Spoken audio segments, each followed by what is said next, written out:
Hello, this is Unlimited Splash, where we get better at Magic together through a new draft video every weekday. And today is my final attempt to learn Marvel Sealed before Tuesday's Arena Direct. So I'm going to be back on Monday with a deep dive on the little scraps of data that we have so far and a summary of the learnings from my 4 consecutive days of grinding Marvel Sealed and trying to learn the format as efficiently as possible. I'm hoping to continue the learning journey with another good result. So 3 days ago, I got 5 wins, 3 losses. 2 days ago, I got 6 wins, 3 losses. And yesterday, I managed my very first trophy with a nice 7-1 score.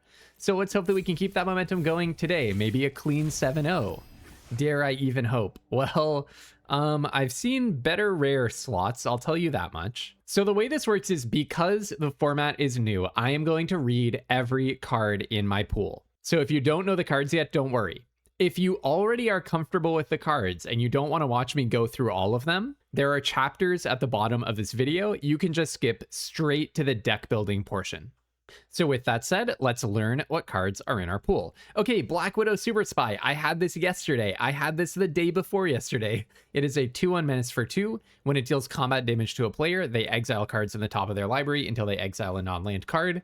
You may put a +1/+1 counter on it, and if you don't, you get to play the exiled card with any type of mana. This is an absolutely premium 2-drop, really a fantastic card. It really warps the game when it lands. Number 2, Arc Reactor, not a card I'm impressed by. This is a very expensive mana rock, more of a commander card, I would say. Maybe there's some role in an extremely, artifacts focused deck, but I am not holding my breath for this to be at all playable in Limited. Vision Quest, X, a blue and a red. Search your library and or graveyard. And because this is a learning channel, let me just say the reason is it's almost certainly too slow. You're not going to get so many artifacts that you can basically cast it for free off of Improvise. It's always going to take a bunch of mana, especially in Sealed. Maybe in Draft, you can use it as some kind of super ramp, but it probably comes down way later than you want to ramp in Limited. That's my take on this card, but we'll see. Okay, Vision Quest, X, a blue and a red. Search your library and or graveyard for an artifact creature card with mana value X or less. So I'm going to pause right here and say, usually this type of tutor effect is not good in Limited because you're trading down on mana. I'm paying, let's say, 6 mana for an artifact with mana value 4 or less. That is not good. However, let's see what the rest of this text gives us. Put it onto the battlefield with X additional +1/+1 counters. So that kind of compensates for the problem I just mentioned. The other thing about tutors in Limited is the best card in your deck is often not that much better than the average card in your deck. So tutoring is not that much better than drawing a card, whereas in, say, Commander, tutoring is way better than drawing a card. Okay, anyway, so if X is 4 or greater, it gains haste until end of turn, and then shuffle. Oh, so you can do this without a target. So, oh no, you can target something in your graveyard, and that's why you might not search your library in this way. Got it. Okay. Not a card that looks impressive to me. Yeah, it gives you a little compensation. It gives you +1/+1 counters to compensate for this fundamental tutoring problem that you're often trading down on mana. But the +1/+1 counters are not the only thing. Usually a 6-drop is giving you way more than just 2 extra stats than a 4-drop is, right? Okay, let's hope that we get some. I mean, this has been a bit of a dud so far. Black Widow is good, but everything else seems bad. Let's hope that these cards that I haven't played with before give us some compensation. This is a mythic rare. It is a 1-drop. X tap draw X tap draw X cards. Oh, okay, we're in business. I really want to do that. Okay, so Bruce Banner, you're giving me some hope. And then what does Bruce Banner do? I don't know anything about Marvel, but even I know he transforms into the Hulk. So that's going to cost you 2 red and 2 green. Then he turns into an 8/8 reach trample. Heck no, I just want to draw. If I can pay 6 mana, I just want to be drawing 3 cards. I don't want to transform anybody. When it is dealt damage, put a +1/+1 counter on him. If he's attacking, untap him, and there is an additional combat phase after this phase. So first things first, you don't even need to be able to transform him for this to be good. This could go in a deck that does not have any green or red mana, and I would still be very happy with it. This is just a good 1-drops. There was, one obvious analog is Harmonized Trio from Secrets of Strixhaven. It was not very good, although I think it was a lot better than the data suggested, but it was already a lot worse than this card. There was something like this. What was it from? Lorwyn, maybe? Check it out. I found what I was thinking of. Mindspring Merfolk. It was not from Lorwyn. It was from Ether Drift. A 1/1 for 1 blue. Exhaust, which is kind of similar to Power Up. You can only do it once. X and 2 blue, tap, draw X cards, and put a +1 on each Merfolk you control. So you can only do that one time. It's a little cheaper, I guess. For X bigger than 2, it's going to be cheaper. But it does have a stricter mana requirement. But crucially, you can only do it once. You don't get to just keep doing that with the Mindspring Merfolk. And in sealed in that format, Mindspring Merfolk was an A-, 61.4% of the time that people drew it, they went on to win the game. So one of the best cards in the format. And I think Bruce Banner is clearly better, in my opinion, even if you can't flip him into the Hulk. So I am going to be absolutely trying to run Bruce Banner. Okay. Secret Invasion, enchant creature you control. Okay. When it enters, exile a creature other than enchanted creature until it leaves the battlefield. And enchanted creature becomes a copy of that creature until this leaves the battlefield, and enchanted creature has ward 2. That's awesome. It's like a control magic, kind of, in a really weird way. It actually doesn't seem like it seems like it's kind of begging for a blowout. You're kind of begging to get 2 for 1. But, you know, I mean, Steal Your Bomb is a powerful effect. I kind of want to play Dimir Control again now. Dimir Control was what I got my trophy with yesterday. It's actually more like Dimir Midrange. Okay, Ruinous Wrecking Crew. So I misread this the first time. Take 2. It is a 2/2 for X, a black, and a red. It enters with X +1/+1 counters on it. When it enters, choose up to X. Discard a card, then draw a card.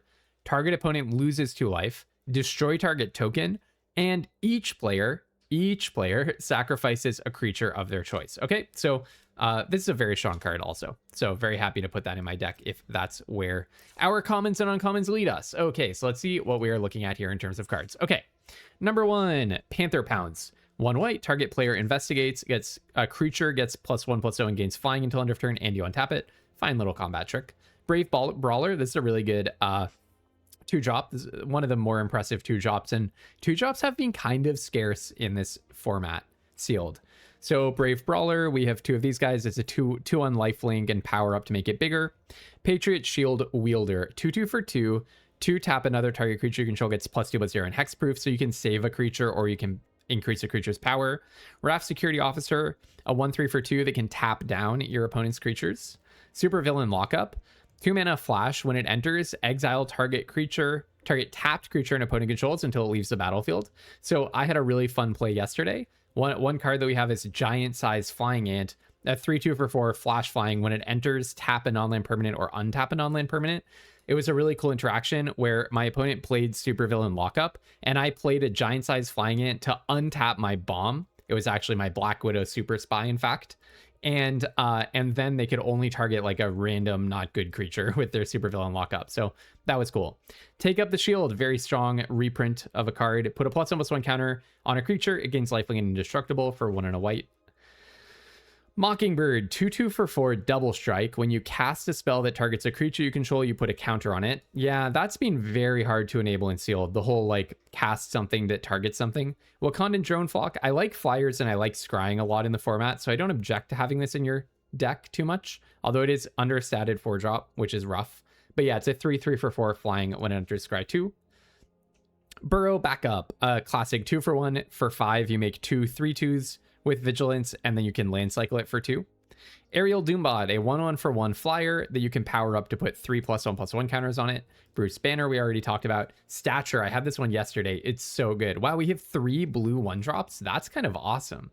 Stature can't be blocked if her power is 1 or less, and then you can power her up to make her really huge. Bold Biochemist, a 1/3 for 2, power up, put a +1/+1 counter on it, and draw 2 cards. I had this one in my deck yesterday. It was actually a little disappointing. I was underwhelmed. Super Suit, I don't like this card. It's a 1, well, it's like a whatever, like not very good combat trick. 2 mana flash for an equipment, attach it to a creature when it comes in, untap that creature, and then the creature gets +1/+2. All right, we say the Nay, fantastic counter spell. So counter unless they pay 2, but if you pay the teamwork, counter unless they pay 4. This type of card is just always good, always good. 2 mana counter unless they pay 2 with something that bumps it up to 4. Every set is always good. Atlantean Cavalry, a 3/2 for 3 Vigilance. When you draw your second card each turn, put a +1 counter on it. Not a fan. Secret Invasion we looked at, and then Trickster's Stratagem. Oh, this is the 4 mana sorcery. Another fantastic genre of card. The owner of target creature an opponent controls puts it onto their library second from the top or on the bottom. Then a creature you control connives.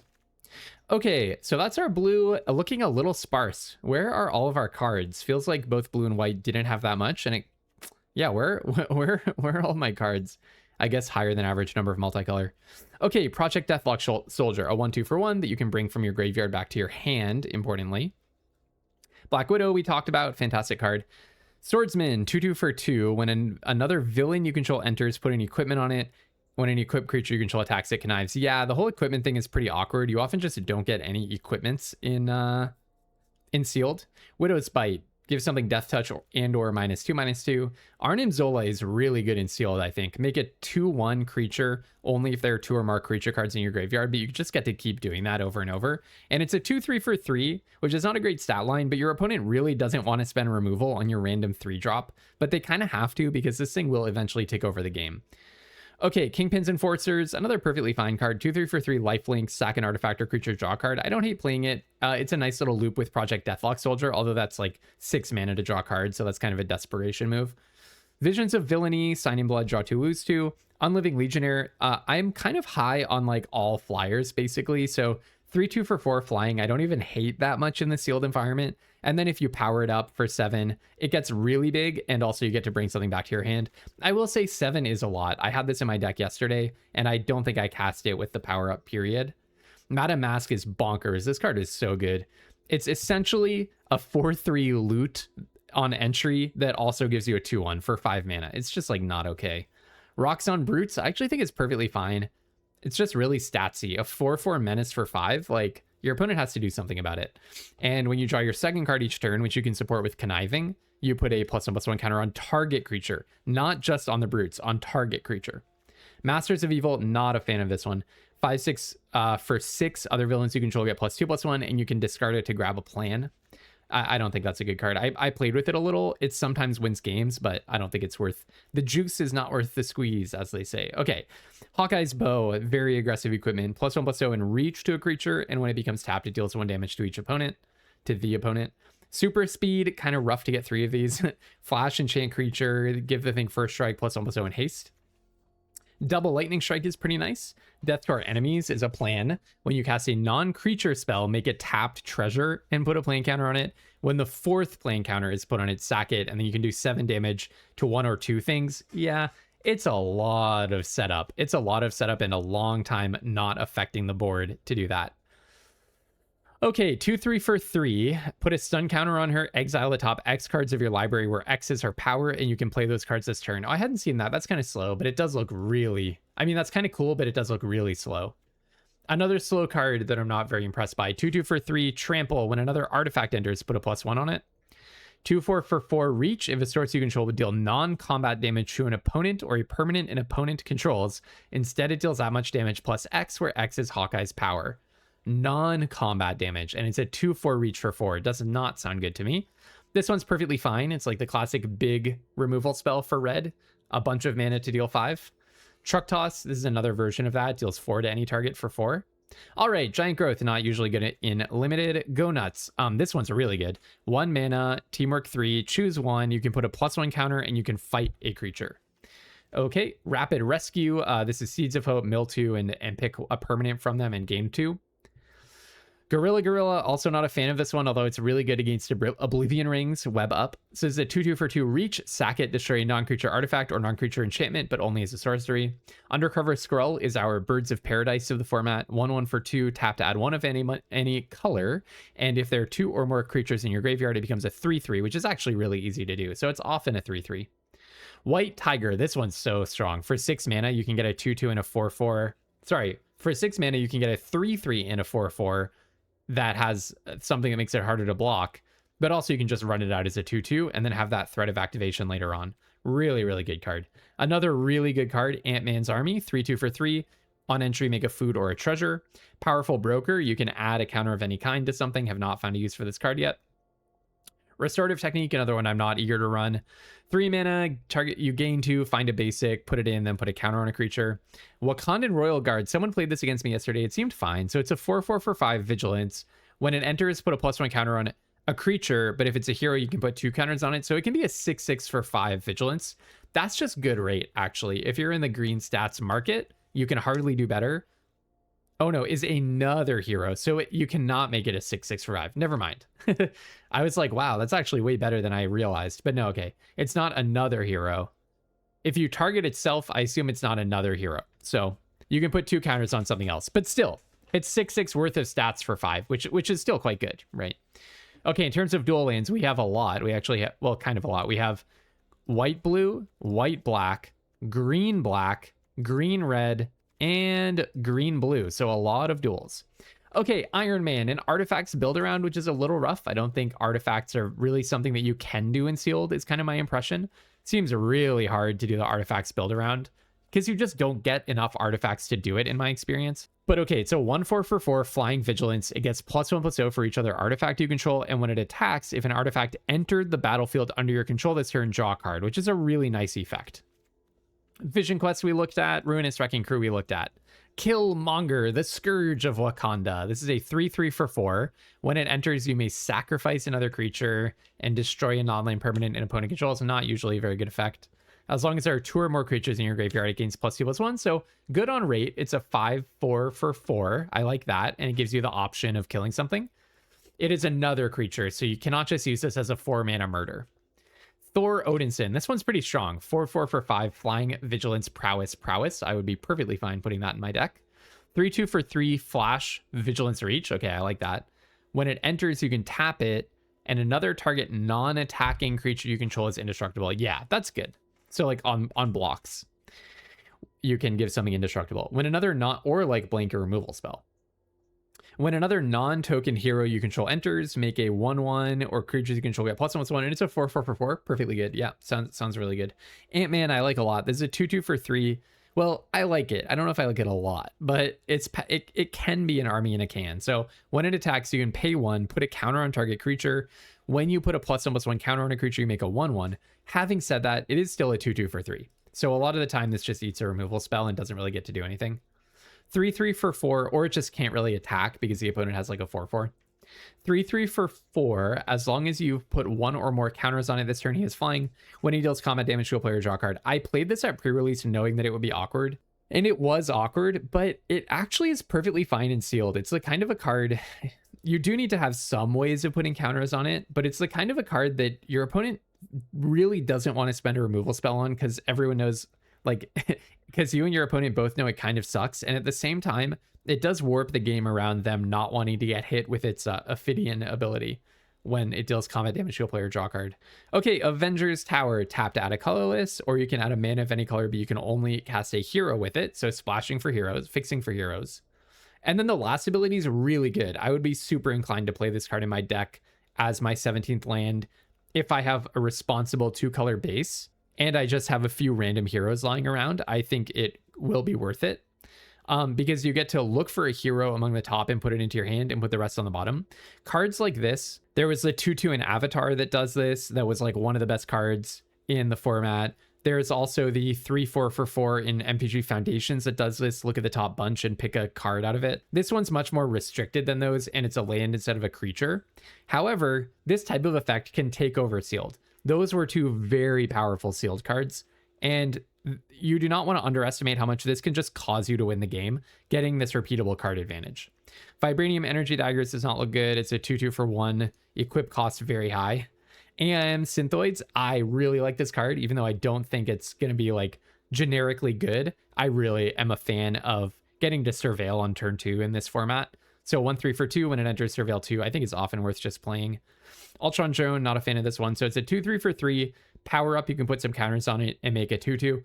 It can become a 2 for 1s, but if you pay it for 6, it's a 4/5 and a 2/2 for 6, which is fine, but it kind of feels like an understated card that you have to work to make have appropriate stats. Your 6-drop slot is going to be really stacked. I mean, you're going to have a lot of competition for that slot, and as a 3-drop, this is not an impressive card.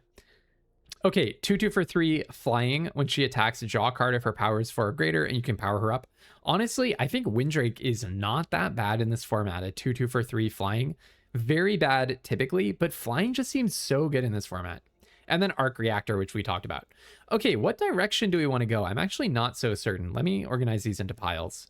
Okay, so what do we think? So basically, I think my worst color by a mile actually is red. There's some stuff I might want to splash into in red, like maybe splash the Ruinous Wrecking Crew, but my red card quality is like very poor, I think. I mean, lightning strikes are appealing, but even those are not like the greatest removal in sealed, I don't think. So I'm gonna cut red from consideration. Let's say we're not going red.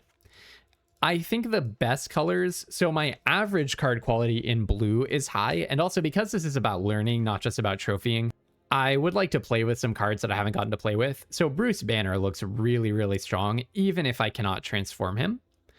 Having said that, like, I don't want to play Super Suit, I don't want to play Atlantean Cavalry, so the pickings in blue do get pretty thin. It would not be a primary color, or it would have to be paired with a color that has a lot more options. I think I really like my white 2-drops, the Brave Brawlers and Patriot Shield Wheeler especially.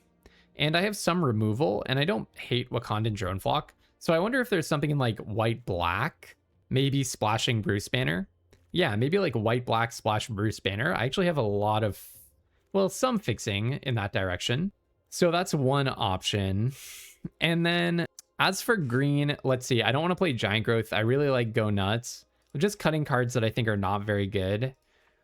Restorative Technique. I don't know. Wakandan Royal Guard is okay, but like, I really don't have big pulls into green. I mean, White Tiger is really good, but that's kind of it. Ant-Man's Army is more of an enabler.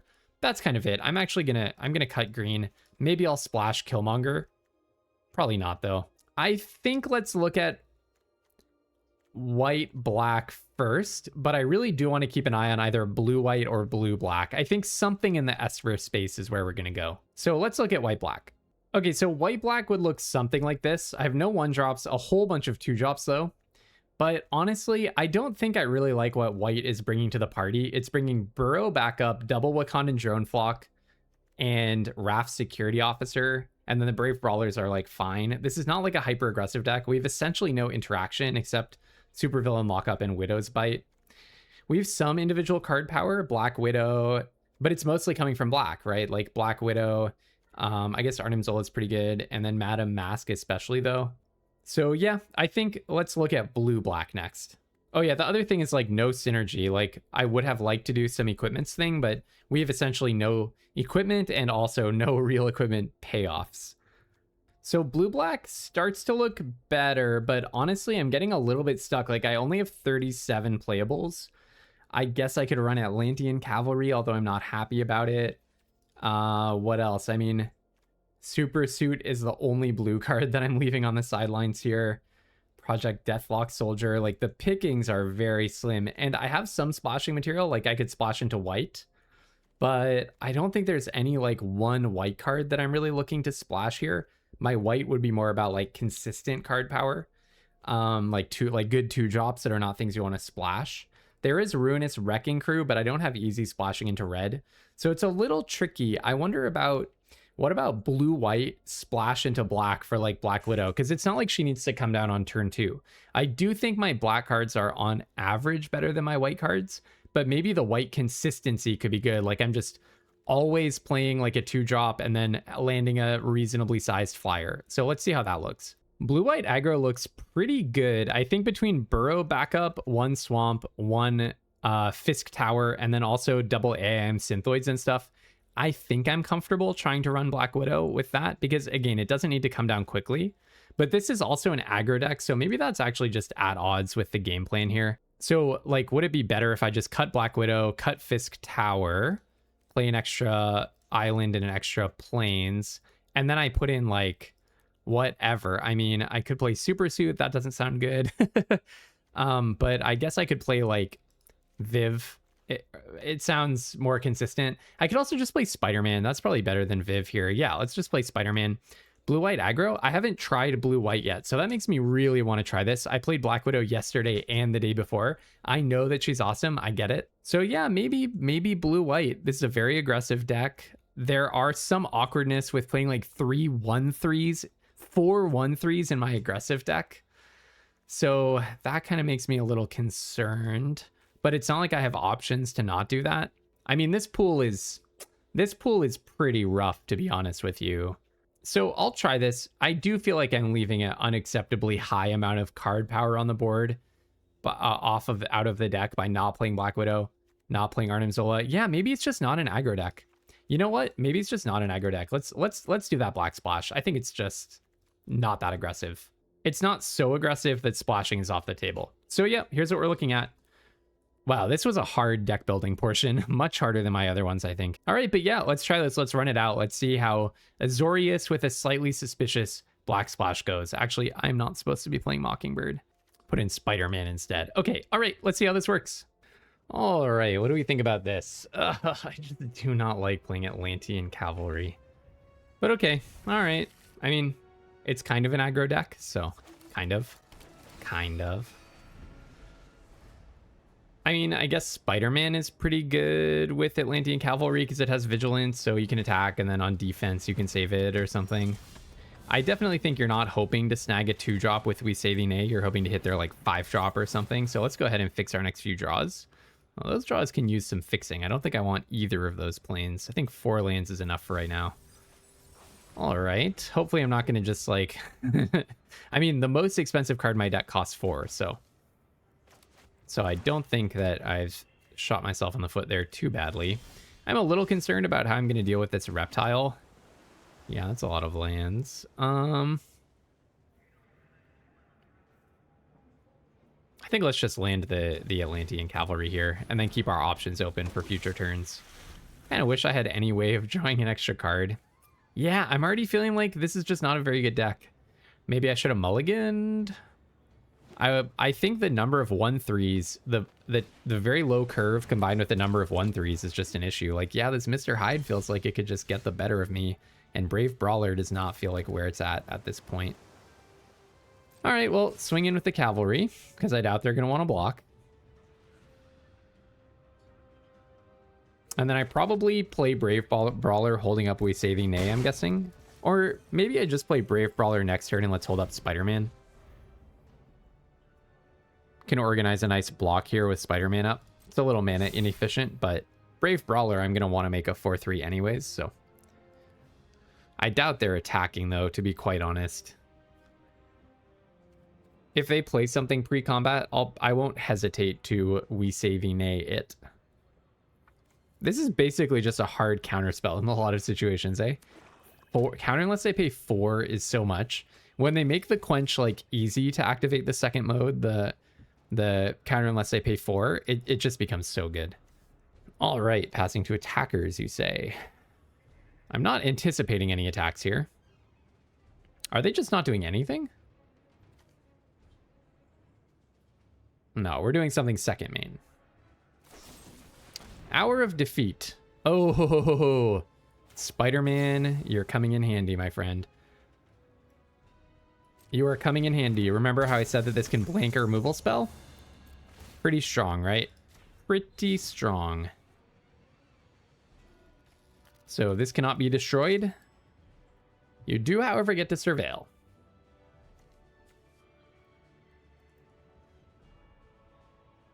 All right, they kept it on top, which is a little unfortunate for me.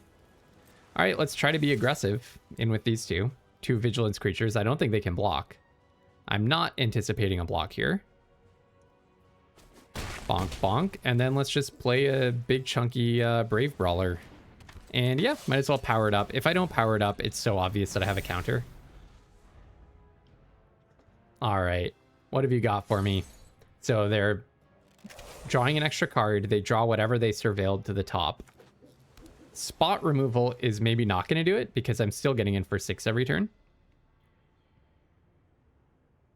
Reptile can level up, yeah. So you could block something with Reptile because he does become a 4/3. So that's like definitely inconvenient for me.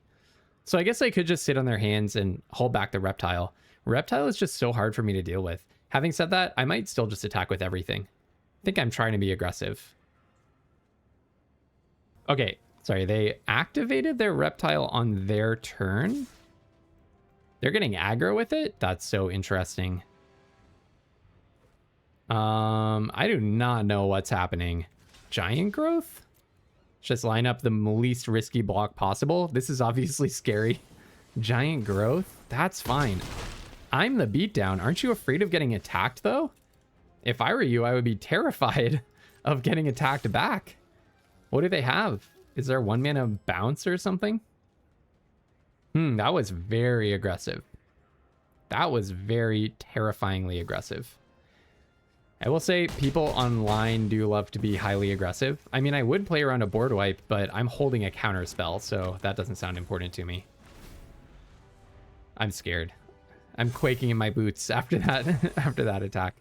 I guess I can understand. No, I think you have to be trading off Mr. Hyde at this point. They probably have something scary in their hand, which is why they felt emboldened to do that. That's my guess. They're highlighting a bunch of creatures. Frozen and Ice. Okay, yeah, they don't have enough for the Atlantean thingy, the 7 mana, make a 6/5 and bounce 2 things. So I'm going to let the first Frozen and Ice resolve. It looks like they were highlighting multiple cards, so kind of felt like they had something that would interact with multiple things. And if I draw land here, I'm representing lethal now. At a minimum, I can get them to trade off Mr. Hyde.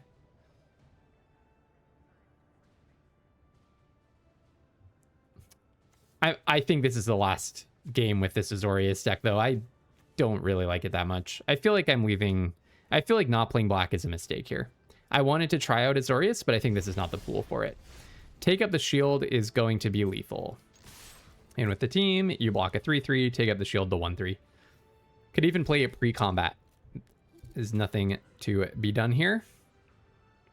Or put a counter on whichever one, something that they don't block. All right.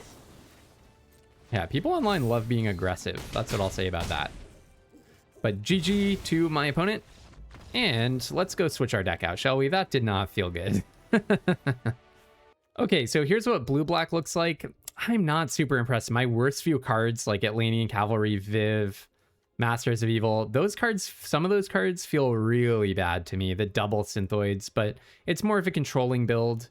I have value like the Living Legionnaires, Visions of Villainy. I am worried about my low interaction, but between Widow's Bite, Quench, Secret Invasion, and Trickster Stratagem, that's some stuff. But yeah, I don't know. I'm not super optimistic. This is a difficult pool. I think I'm really fighting to get my gems back here. But all right, let's try it out. On to the next one. Okay, now here is an interesting format question. Can you keep this? I definitely want to try. This is about learning, right?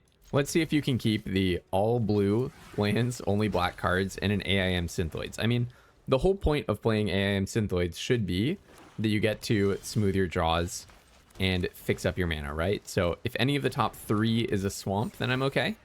All right, 2 swamps on top. Do I want to keep both swamps? I'm going to go with no. I don't anticipate needing to double spell black cards. So let's not draw 2 more lands. My hand's already a little bit of air as is. So we actually didn't need the AIM Synthoids to get that swamp. But you know what? It made me feel more secure. All right, Red Room Recruit. I like my opponent's deck already. And they discarded a Stolen Stark Tech. All right. I could get in a sneaky attack, but I think I'd rather just have AIM Synthoids on the defense here. Would it be nice to land Black Widow on turn 2, but as I've said it in the last 2 days when I played with this mythic, both days, it is like kind of a paradox. You want it down early, I guess, because you can start getting counters on it, and it's harder to block early, and it forces your opponent to be a bit more defensive. But at the same time, early in the game, you don't have the mana to play whatever it rips off the top, so you're probably just giving it counters. Okay, what just happened? So you had to discard a card, and you discarded this card. Wow. Wow, wow, wow. Okay. All right. Well, now I do have to catch up with that 5/5. Also, it's a removal magnet, so if you play it early, it may just eat whatever removal spell your opponent has. So hopefully Madame Mask is going to put down enough stats for me to deal with Titania. We shall see. Okay. When a villain you control enters, you get a counter on him and he deals 2 damage to each opponent. Yeah. When a villain you control enters, deal 2 to each opponent. I mean, I've been avoiding this card because it's understated. I guess it does have Death Touch to make up to it. But, you know, deal 2 damage to each opponent. It's kind of like a souped up version of the 1/3 for 2. I don't think I block here. I think let's block with Madame Mask. Oh, Lifelink is kind of nice. All right, go ahead and drop Madam Mask. Probably just pitching a land here. Yeah, I think Rocks and Brutes is pretty good, right? I guess I could pitch Kingpins Enforcers. I don't think so. I think let's lose the land. We still get our 2-1. We just don't get the extra counter on Madam Mask. And now I will double block, even though it's a risky double block. Like they could just lightning strike one of my cards. It's still only a 1-for-1 really. And Madam Mask let me loot. And at this point, I just need to start getting the removal out of their hand. Also, I can start chumping this if I get Arnim Zola online. And I have a double block next turn by playing Rocks and Brutes and then blocking with that plus AIM Synthoids. It's a really good double block if they don't have another removal spell. So let's see what happens. Yeah, the thing is the effect, like when a villain enters, deal damage to the opponent, that's way better on turn 2 than it is on turn 4, right? Okay, they had another Crimson Operative. Yeah, this card seems really good, doesn't it? For some reason, I can never get these synergies going. Every card in their deck is a villain. I just don't seem to open that in my pools. It looks like they're not attacking. Oh, they are? What is there for 1 black here? Can't think of a trick for 1 black. Definitely doesn't mean that there isn't one. I'm new to the format. Okay, nice. So, yeah, just play Rocks and Brutes, I guess, right? That's really the only thing to do.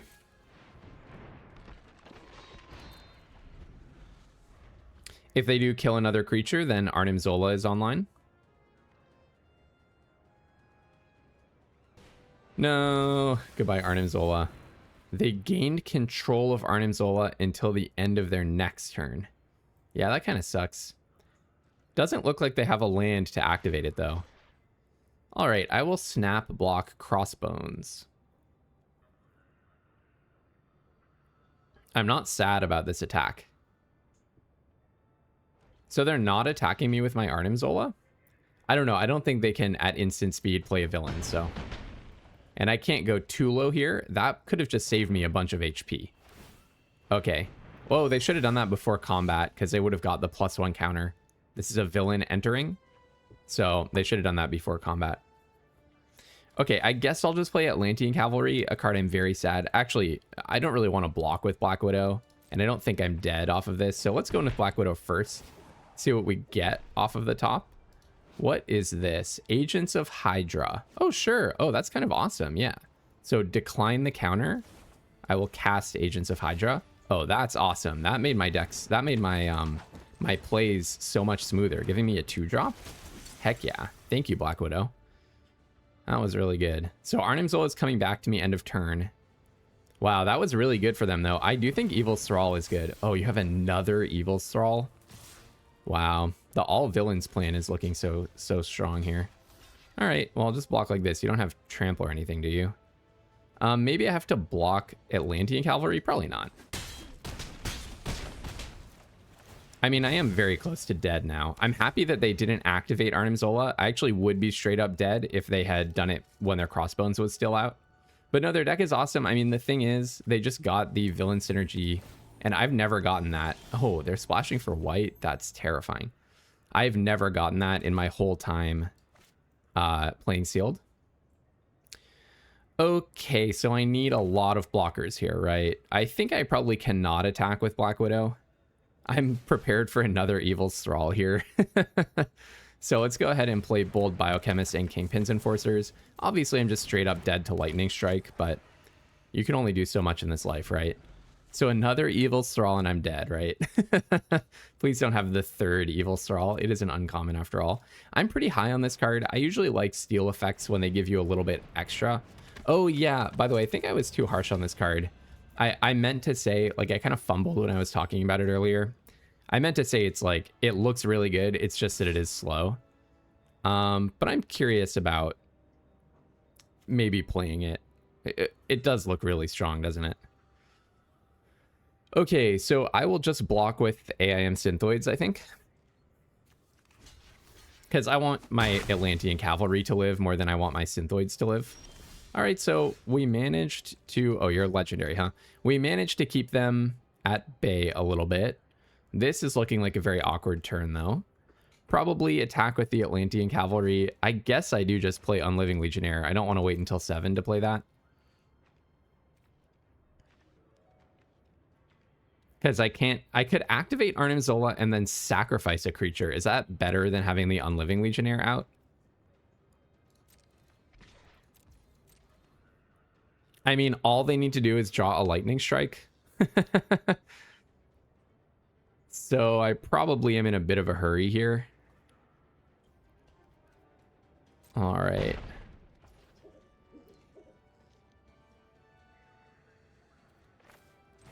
So maybe just representing some more damage is the right move. Now, this is a scary situation. But if they're not blocking me...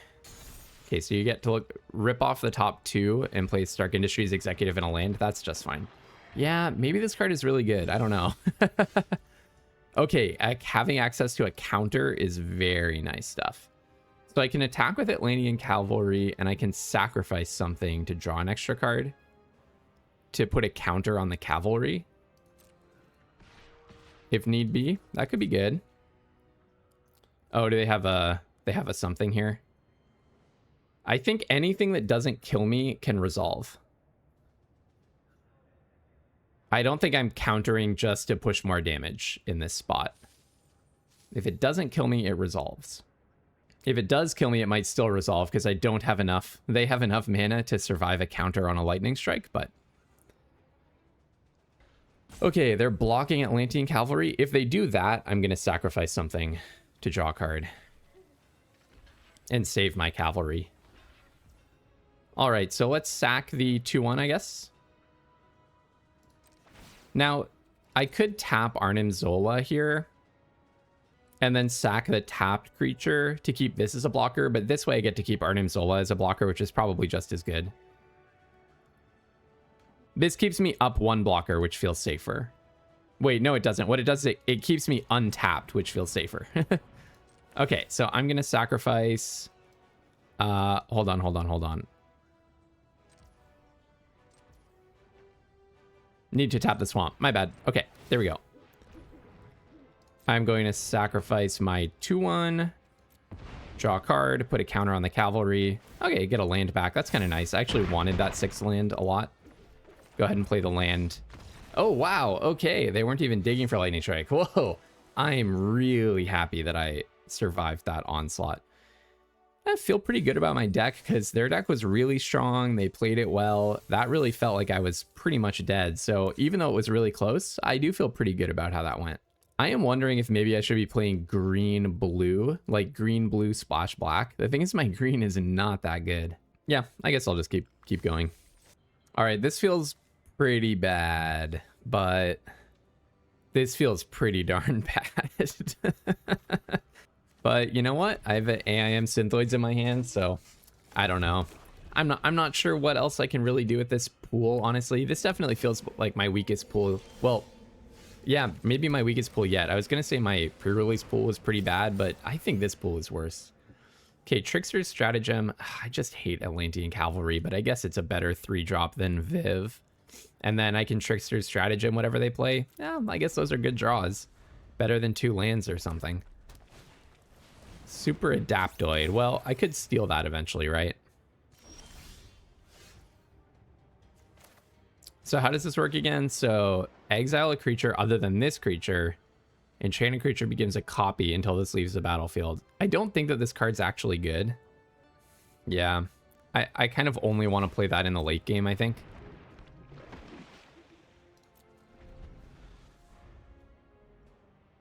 Let's see what abilities they give it. It'll warp their game to try to give this as many abilities as possible, perhaps. Like, they might play in a different order. So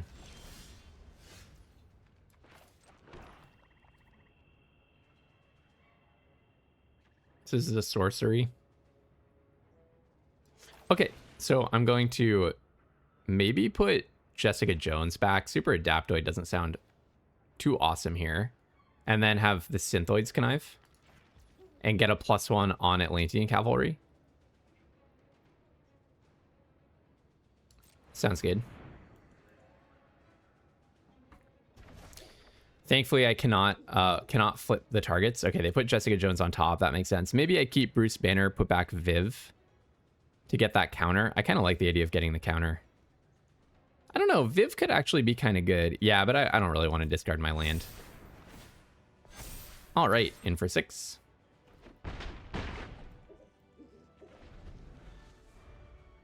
I don't know. Bruce Banner seems really sweet. Nick Fury, that's fine. Are you... Everyone is playing 5-color Nick Fury. It's so funny. When you draw a card, if you control another hero, it deals 1 damage to target opponent. Okay. So... yeah, I mean, let's go for it, I guess. So, make this a copy of Super Adaptoid. So that's my Super Adaptoid now. Play a land, so when it attacks, it gets to gain flying. So in with both, and then I'm going to give my Super Adaptoid flying. Whee! This is kind of fun. All right, it's a chunk of damage right there. And then place... oh, no! Oh, I screwed up. I'm sorry. I was supposed to play this before combat. That was worth an extra damage. My bad. If I lose by 1 damage, that was the damage. So, my bad. Still getting used to the cards, obviously. Still getting used to the cards. Okay, go ahead and play an island. And then Bruce Banner, let's just draw 3, I think. Okay, this card is just so bonkers. Just draw 3. Why the heck not just draw 3 cards? 1, draw, get a +1 counter, 2, 3. And then I probably just go in with both, right? Like, I'm happy to trade off Atlantean Cavalry for any 2 of their creatures. No one has anything, right? No keywords. Oh, I can give it Vigilance. That's kind of nice. Let's do that. Ward 2 Flying Vigilance. That's kind of sweet. All right. I mean, they didn't have a removal spell so far, so Secret Invasion looking pretty good. Yep. I'll trade off the Cavalry. That's fine. See what they get off of Jessica Jones. Dang, Bruce Banner is so cracked.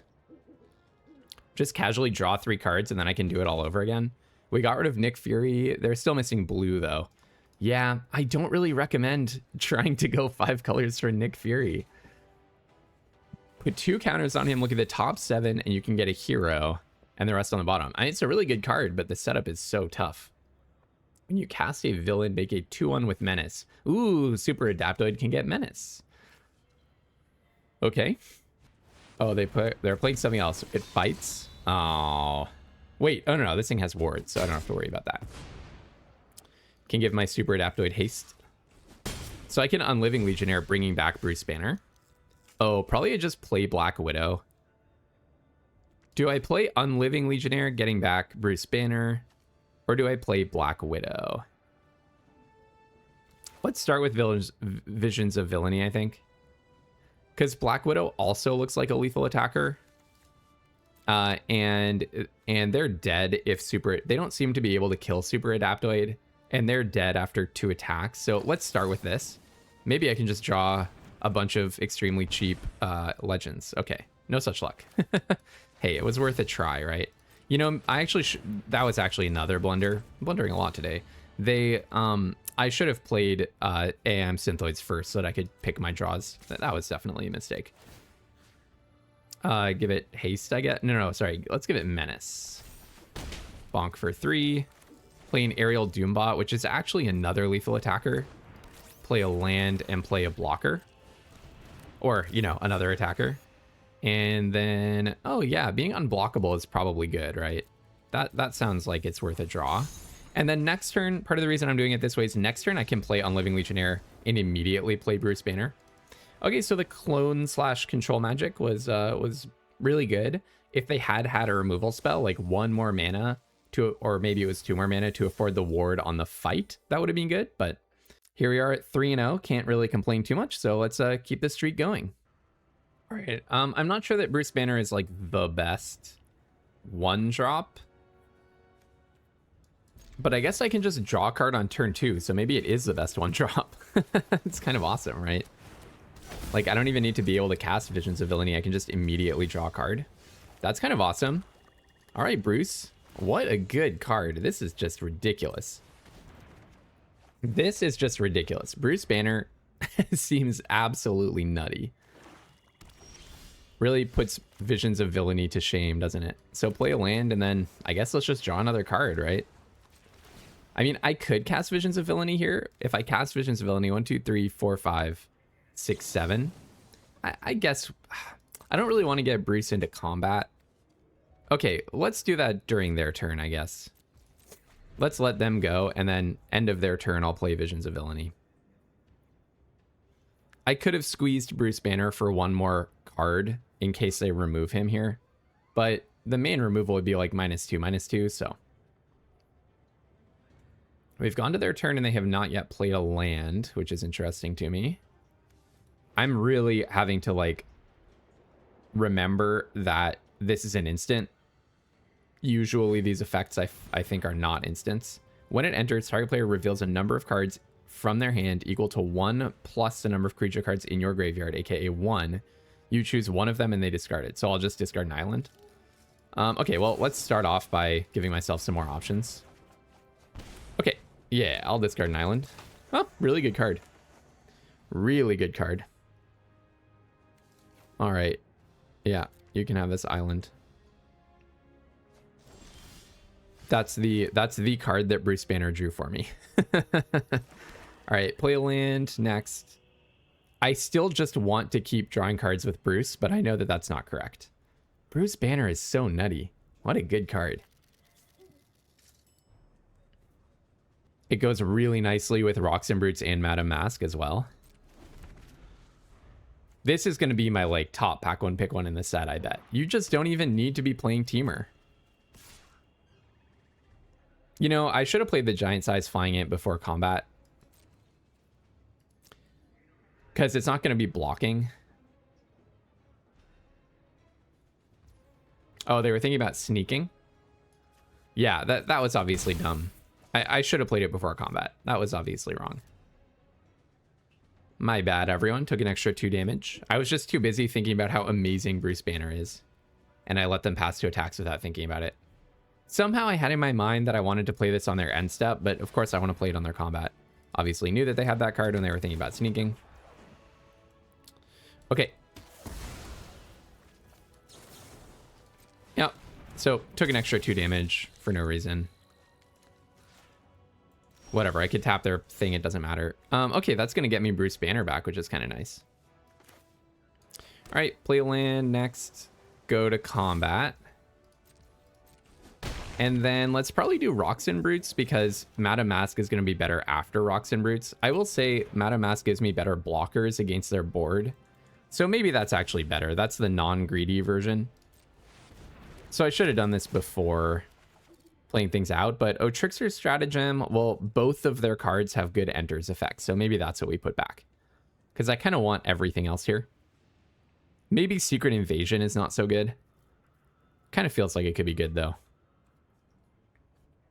Which is better to have? I mean, they don't seem to have a lot of removal, but I feel like against white-black, they'll probably have enough removal that Secret Invasion is probably at its worst. Okay, I've convinced myself to actually keep the Trickster Stratagem, because neither of these is any good to Secret Invasion either. Do I actually care about the counter or the land? Actually, maybe I do just pitch the land. I do want to play Unliving Legionnaire, though, because I want Bruce back. Yeah, it's a tough choice, but I'm actually just going to pitch Secret Invasion. I want the land. This isn't actually about the counter for Madame Mask. I might still just trade it off with Electra. But I think just curving out and getting back Bruce is like a really good strategy. And I'm just anticipating they'll eventually play something that I'm going to want to hit with the Trickster Stratagem. Probably sooner rather than later, I'm guessing. Okay, interesting. Just passing the turn to me. All right, then. Play a land. Well, I'm definitely not going to stratagem any of their cards that they have out right now. So do I just offer the Madame Mask trade? Kind of curious to see what's going on here. So I don't hate that. Just offer the trade. I kind of want to be in the driver's seat. Attacking for 7 seems like a good way to do that. They might have deal 4 to target attacking creature. That's all fine. I accept some blocks here. I accept some tricks. I have another chunky creature coming down, and those tricks would be just as good if they're the attacker than if I'm the attacker, presumably. Definitely killing Electra, the bigger creature. Stats matter here. And then, yeah, I guess I'll just go ahead and play Rocks and Brutes. I don't really want a Black Widow plus Trickster stratagem.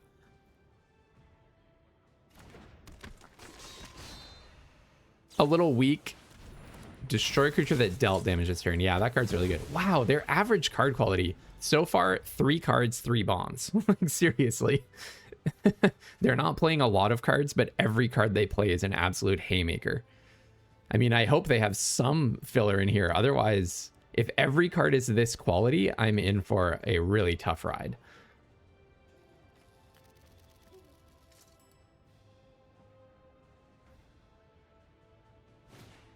Murdoch's Crusade. Holy smokes. And they have the perfect removal. Okay, well, let's kill something. I don't want to bounce this either. So Trickster Stratagem looking so bad against their deck where every single card has an ETB.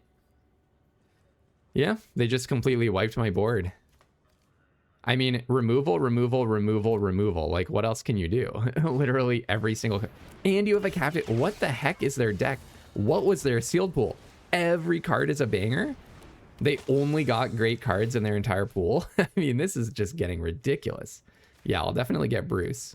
This is just getting ridiculous. Every card is like a... I mean, Murdoch's Crusade is not the best card you ever saw, but holy cow, do you have only great cards in your entire sealed pool? It's pretty ridiculous.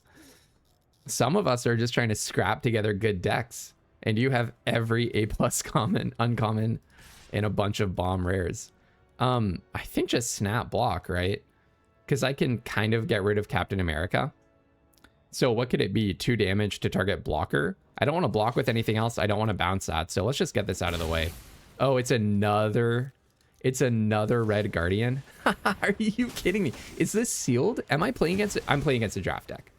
I'm playing against a draft deck and a red room recruit. What the heck was your sealed pool? Are you serious? Electra, Murdoch's Crusade. Okay. Red Guardian, Claw, another red guardian, and a red room recruit, and Captain America. I mean, I can't even bounce anything because... So this thing has ward. I mean, every card is a bomb. This is easily the best sealed deck that I've seen in Marvel, period. And one of the best sealed decks that I've ever seen, to be quite honest with you. So I guess I'll play Black Widow and then Connive. And I can pay the ward.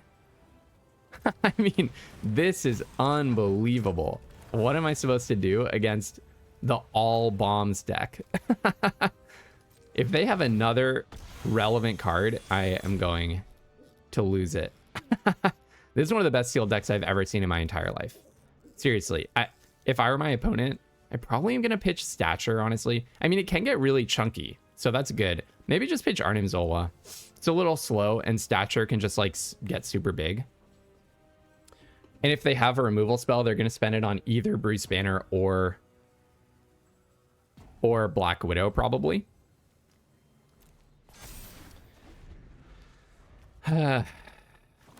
Yeah. And then you have Super Skrull. And then you literally have a Super Skrull off the top. I mean, yeah, there's just really nothing left to say. So I'll do this and level this guy up.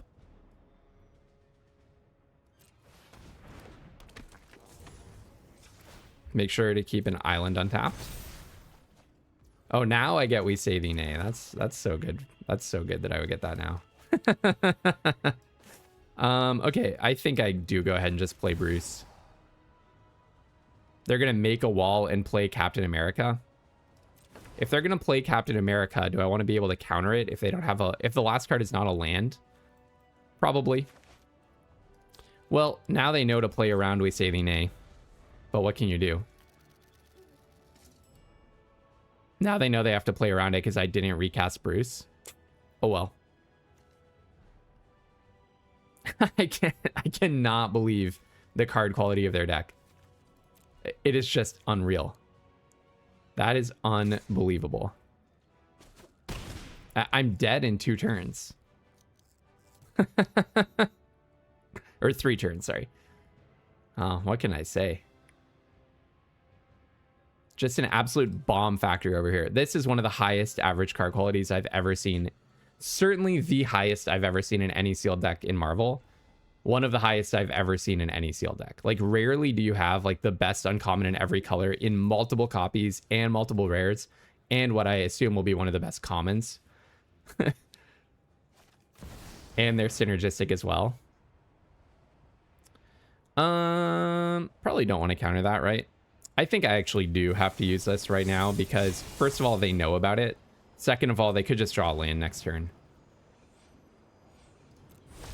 So let's just get rid of that.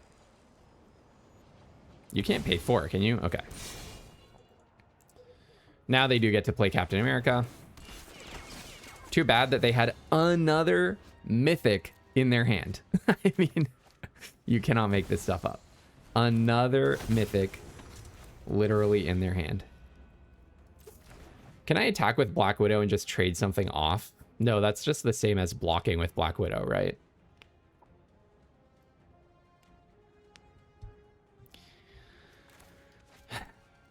And I probably want to grow stature. If I were this person, I would be so mad that I wasted this unreal card quality pool on some random sealed event and not on like a qualifier play-in or a arena direct. I guess I'm specifically looking for Widow's Bite here. So if I attack with Black Widow, I'm literally just trading it for a Red Room recruit. That's somehow unsatisfying.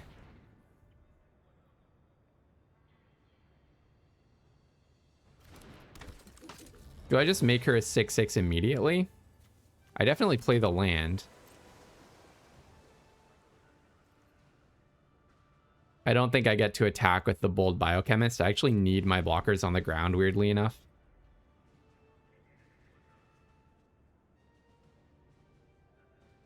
They can also make a wall, which is pretty annoying.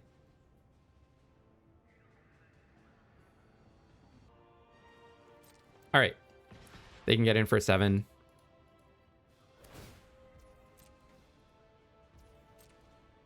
I don't think I pump stature. I'm just not sure how I win at this point. I don't think that I can win, honestly.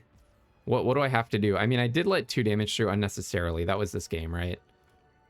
With the giant size flying ant, but now my ant is gone anyways. AIM Synthoids. Maybe I'd rather just draw a card. So let's draw like 3 cards or something like that. I don't know how I win, so it's a little hard to figure out the number of cards. I guess I could have attacked with Black Widow to see if they let it go through and I get to like draw something. I get to like play something, I mean.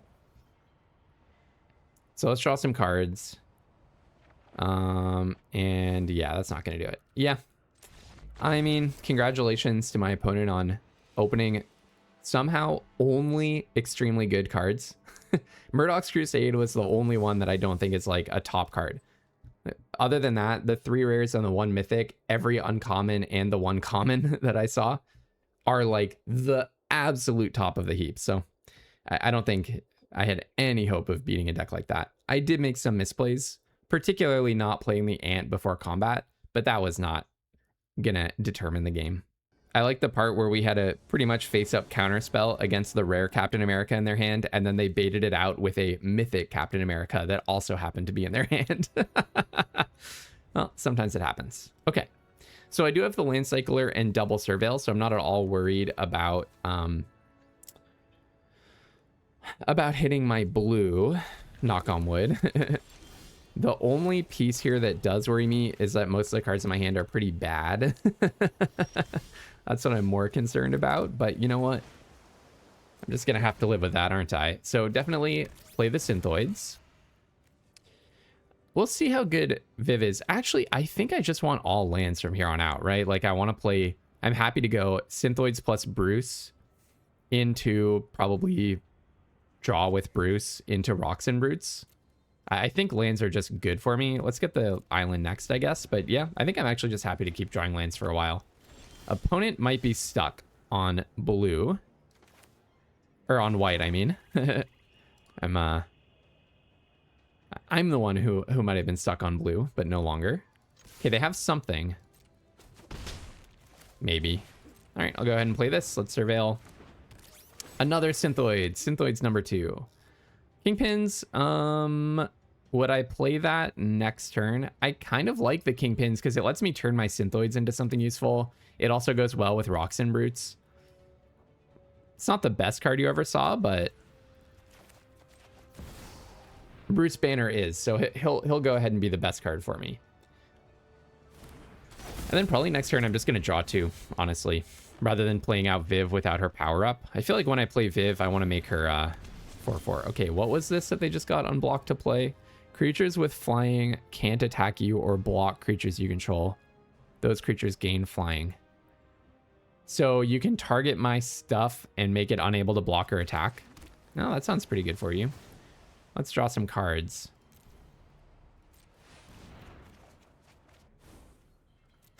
Okay, yeah.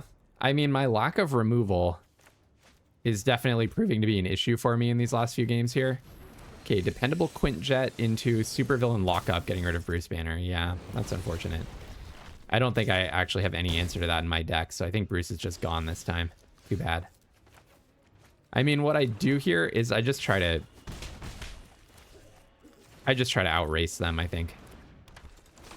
So in with the Brutes, play Kingpins Enforcers. I have to remember that if they play things with 4 power, they can crew this up.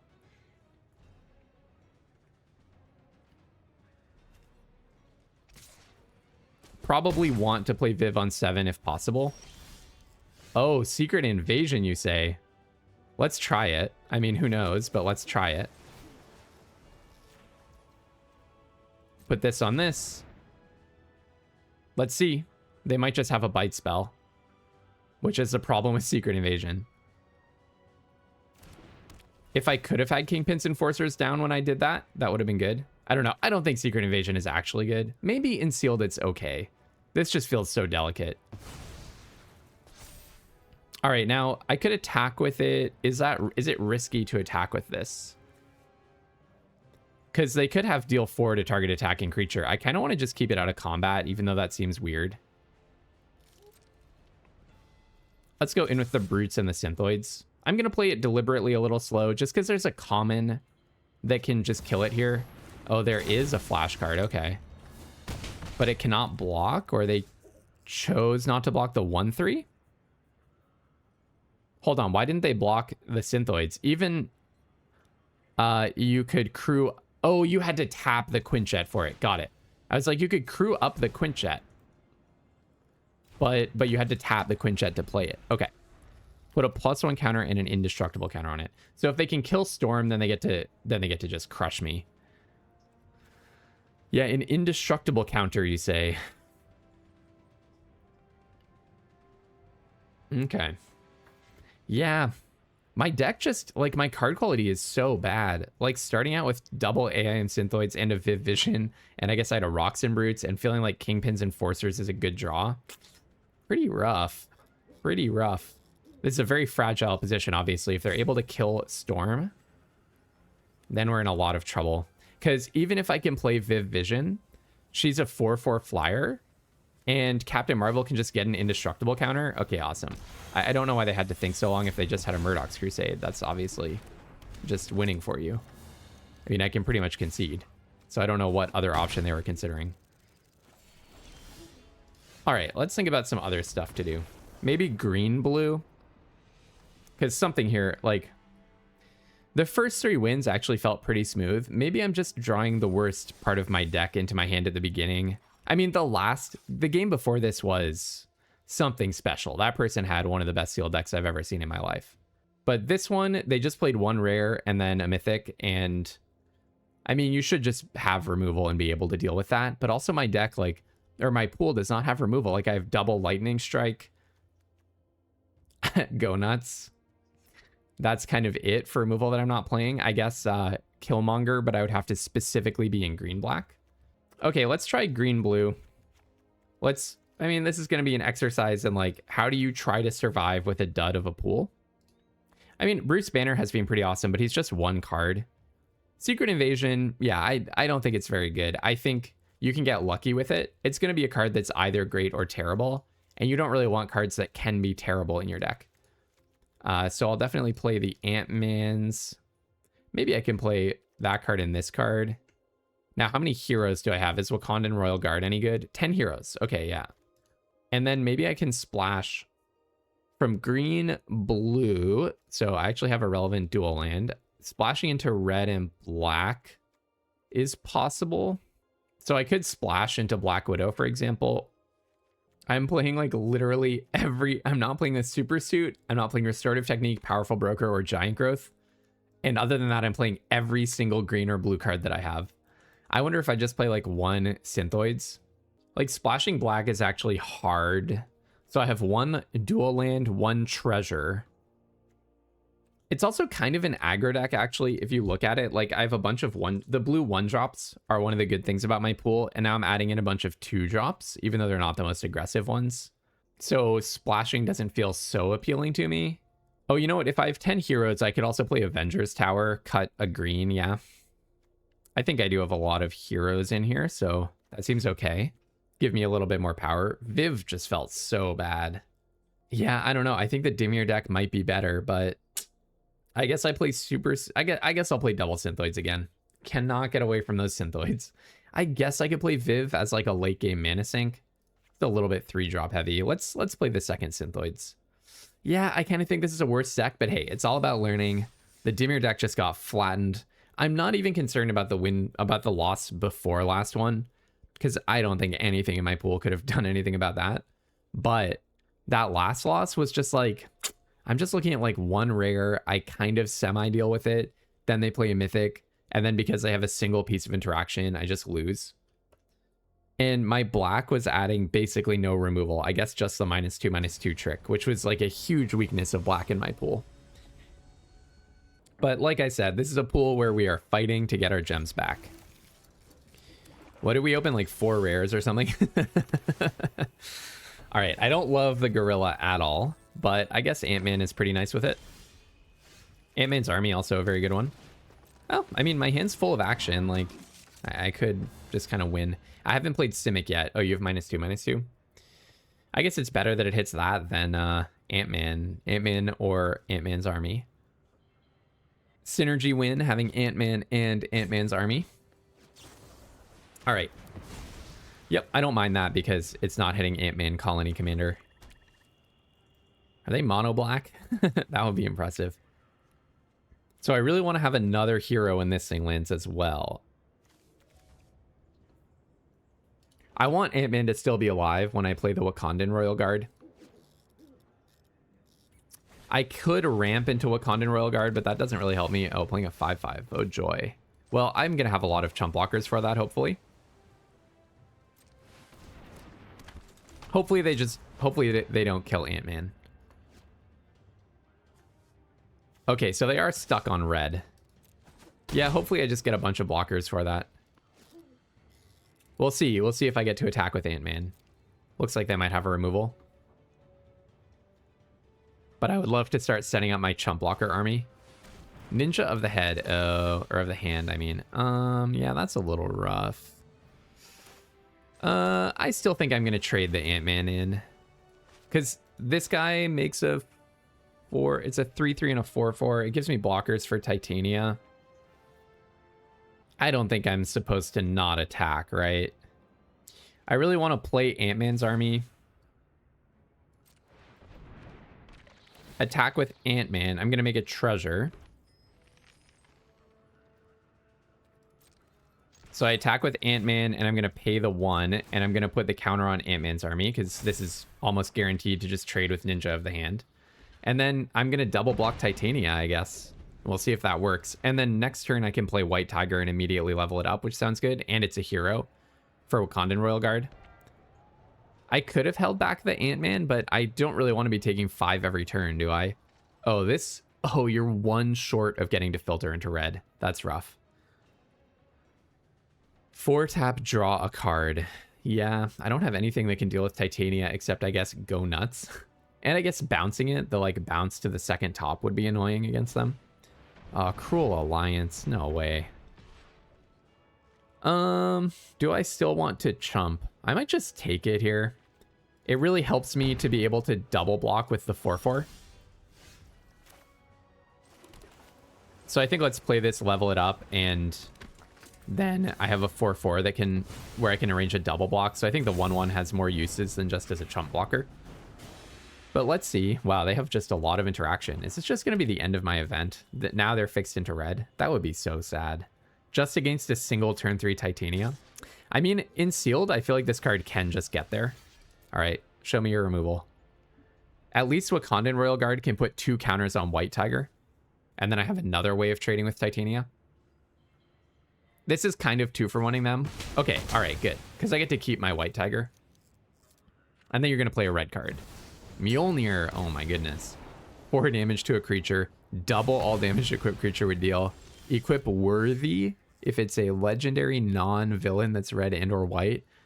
And you could have discarded it to Pyroclasm. Okay, and now Wakandan Royal Guard got totally blanked. So that sucks. Well, what can you do? Maybe the Dimir deck was better. This build felt really bad. I just had a whole bunch of mediocre cards. Can they play a land and level it up? Oh no, you're just able to level it up. Okay, good thing I have a useless card in my hand. No. Okay. So you can only equip it to a legendary non-villain that is red and or white. This is a villain that is neither of those colors. I do not want to Trickster Stratagem that card.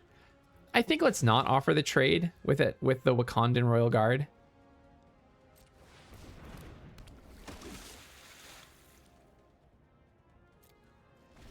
I just don't feel like doing that. They can activate their Baxter building now. Oh my goodness. It might be worth just bouncing the ninja. I highly doubt they're going to put it back on top. And if they do, I'm just going to play out my hand every turn. So I think now is the time. Oh, they did put it back on top. That is really interesting. All right, so I do get a counter on this one just from drawing the card. All right. Oh, you know what? I didn't even think about this. I wonder if I can have enough red pips in my deck that I could technically flip Bruce Banner. Like here, it would actually be pretty much lethal to flip him. Bruce Banner is a nice way to not care about Ninja of the Hand. You don't have Death Touch or anything. You cannot be Mjolnired. All right, so let's draw 3 cards. 1, 2, 3. So see what we get. I could do that post-combat, but I want the Atlantean Cavalry to get its counter. It probably doesn't matter, but kind of makes sense on general principles. Let's represent Giant Growth. In with both. They both have Vigilance, which is really nice. Giant Size Flying Int is a really nice find as well.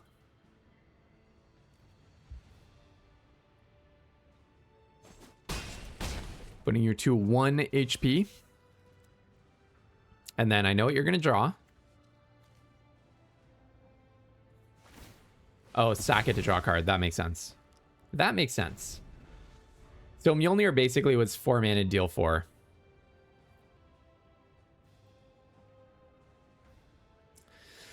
Yeah, maybe getting a red splash online. I don't know what. I can splash in Lightning Strike or something.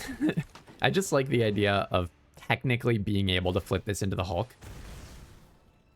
All right, I will pitch, actually probably pitch the Synthoids, to be honest with you. Land feels good because it equals an extra card from Bruce Banner. Right, so play the land. I want to hold up for this, so let's go ahead and draw. Maybe just draw 1 card, actually. Draw 1 card, activate my Cavalry. Ooh, Counterspell is good. In with both. Oh, you know what? Oh, I'm so silly. I had lethal, and I didn't do it. Oh, that was foolish of me. My bad. My bad, everyone. Some days you're just groggy and you don't play perfect. That's definitely today for me. My pool is nothing to write home about, but I'm also definitely not playing at my best. I keep like leaving damage on the table. So my bad. But hopefully it doesn't matter here. Repulsor Blast, I will we say the nay that. And should be lethal.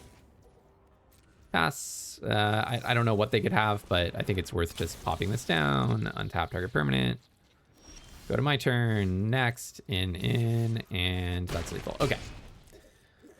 All right. In spite of myself, managed to pick that one up. Let's revisit the Simic and see if there's some. I just don't think my splashing tools are that good. But maybe it is just worth playing this single red and then off the treasure token of Ant-Man's army. That's too much of a dream. There's nothing in red that I even want to splash. Like, I'm thinking I could play just Los Diablos missile base instead of a forest. And then Ant-Man's army can make a treasure, technically, that can make the red for Bruce Banner, so it's possible in my deck. But I don't have any red card that I want to splash, and that is so implausible. What if I did play, like, blue-red? Should I try out blue-red? The green felt fine, but it didn't feel super special. Let's see what blue-red has in store, because that's another color combination. I've not tried Is It yet, so let's see. Again, the name of the game is Learning. No. There is no blue-red deck, period. Okay, so last try, probably the way things are going, I'm guessing my last build, but we'll see. This is blue-white aggro with flying. I previously considered this build and rejected it. But, you know, I mean, hey, we're here to learn. So it looks very creature-oriented. It's got a good amount of evasion. It actually has some removal because I get supervillain lockup in white, so it has as much removal as the blue-black deck did. I do think the card quality is lower. And the plan is a little bit worse because we're supposedly an aggro deck, but we have all these 1/3s for 2, which is not what you want in your aggro deck. But you know what? I mean, like, we're here to learn. I spend my gems so that you don't have to. And by the way, this hand is unplayable. I only have a creature on turn 5, and I'm supposed to be, like, an aggressive deck. This hand is good if Bruce Banner can survive. I almost want to not run him out on turn 1, but I think I do. So I'll keep this. I actually think I put back Viv because I think she's so bad on 3. She's really like a Platinum Angel stat line. She's actually a 4/4 for 7 with a slightly worse effect than Platinum Angel. So I'm going to run out Bruce and then maybe I just hold up, take out the shield. Although it's so obvious if I don't draw a card. What? I don't know if I've ever seen these sleeves. That's so funny. Okay, that's cool. Okay, yeah, better to surveil 2 than to draw a card, and I don't really want to be too obvious about take up the shield. Spider-Man is actually great because it can save Bruce Banner from removal. And then a land, yeah, and then I want to draw land, yeah. I mean, we'll see. They might just kill Bruce Banner here. Wow, I'm obsessed with these sleeves. Oh, that's a good card. When it becomes tapped, target creature can't block 2 damage to a player. Discard a card. This is every time it becomes tapped. Youch. Okay, well, hopefully they just run it into my creatures. They know I have something, though, because I didn't draw a card off of Bruce. Okay, drone time. Yeah, there's no attacking to be done here. I'm definitely just going to hold up Spider-Man. All right, I think I'll just draw a card here.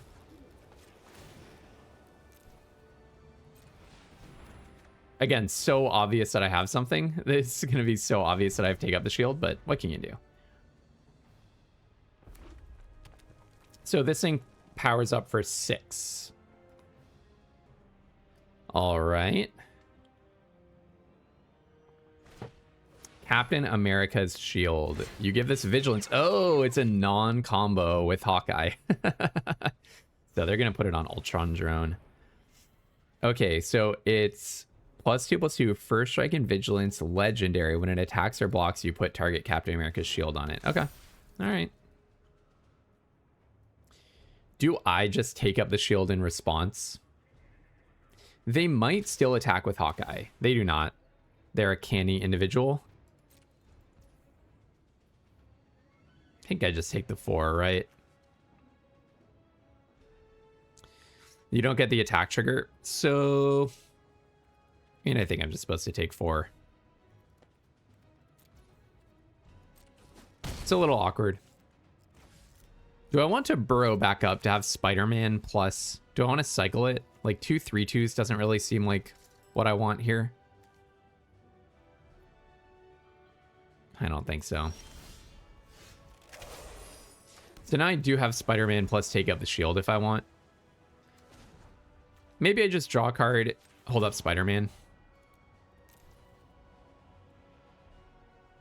Drawing 1 card at a time feels pretty bad, but I think being able to block with Spider-Man, save my thing, and have the board presence of Spider-Man is good. Or if they attack with Hawkeye for some reason, then maybe I can take up the shield. If they attack with Hawkeye, they'll probably just make AIM Synthoids unable to block, though. Okay.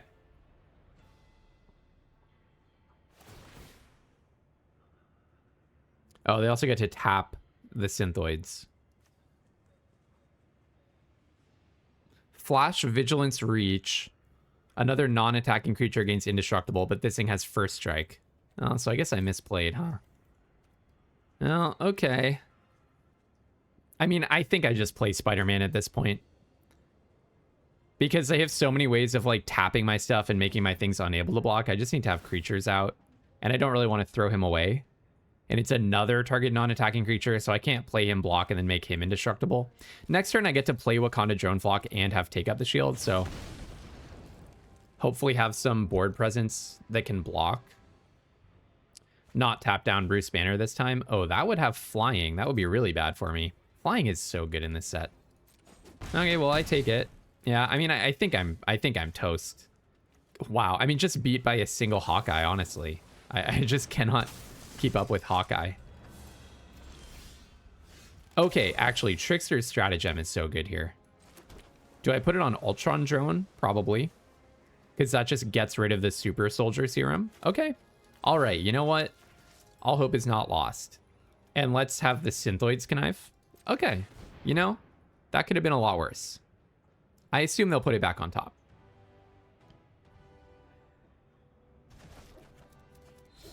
Did they put it on the bottom? I love their sleeves so much. Yeah, probably just drop Patriot. I'd rather just take up the shield. It does make it so obvious that I have a combat trick. Maybe I pitch Burrow back up. It's so bad against Hawkeye. So they could make AIM Synthoids unable to block. I think I just attack with Bruce. They could make the Synthoids unable to block, but then I can block with Spider-Man and put a counter on it, but then their guy still survives. But that's okay, like, I'm getting some lifelink. I mean, they can just deal 2 to me every turn. It's so bad. So bad for me. So good for them. How much is this to equip? Just 2 mana? Wow. Yeah, lifelink is good too, because we're kind of in a racing situation. I'm glad that they pitched the 4/5 flyer. This would have been really, really, really rough for me. They could have made it a 4/13 flyer with Captain America's shield. I don't know. Was I actually supposed to put back Hawkeye? They would have just put that back on top, and I would have had the same long run problem, though. That, like, I can't kill it, and it can deal 2 damage to me every turn. Maybe eventually I can actually get the stats to kill it. Oh, yeah, I did not get the point of this card. I do not get this card at all. Like, I get a 5/5.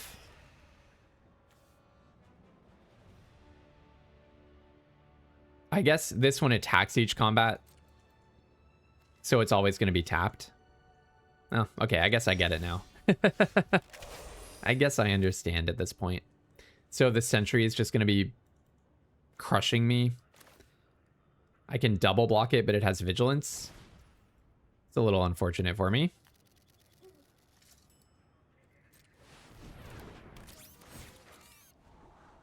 Secret Invasion onto the Sentry. Okay, that's a game plan. Put the land on the bottom, probably.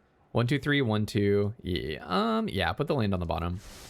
Secret Invasion on the Sentry is definitely a plan. All right, so my guy has to go in. And then, yeah, I do think I hold Take Up the Shield for defense, even though it's technically worth more damage. Or it's worth more lifelink here. I mean, do I just take up the shield here? No, because I want to be able to survive the attack for 5 without losing a creature to it. So I'll play my land and let's end. I feel like if everything goes perfectly, I could survive here. Secret Invasion. Let's see if I can do it. Actually, don't I want to save Take Up the Shield for whatever I put Secret Invasion on? That could be correct. And maybe I'm just chumping with Spider-Man here. That could actually be the way I'm supposed to use Take Up the Shield here. So let's just chump. Let's chump this. Let's chump it with Spider-Man. Because whatever I put Secret Invasion on, I want to be able to make it indestructible.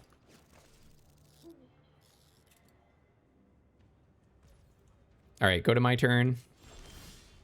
I'm going to attempt to make AIM Synthoids. a copy of the Sentry. This is kind of cool. This is cool magic. Now I'm crashing in for how much in the air? 6, 11, 14 in the air.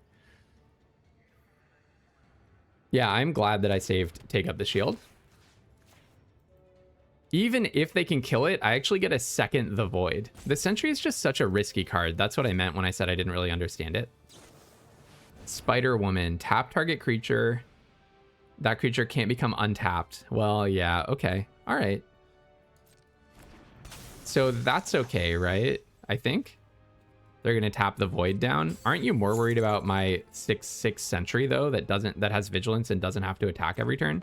That kind of suggests that they do have removal for it, right? Otherwise, they would have tapped the Sentry. So attack, attack. And I have Take Up the Shield to save the Sentry. Okay, this game kind of turned. We'll see, we'll see. They still know that I have something.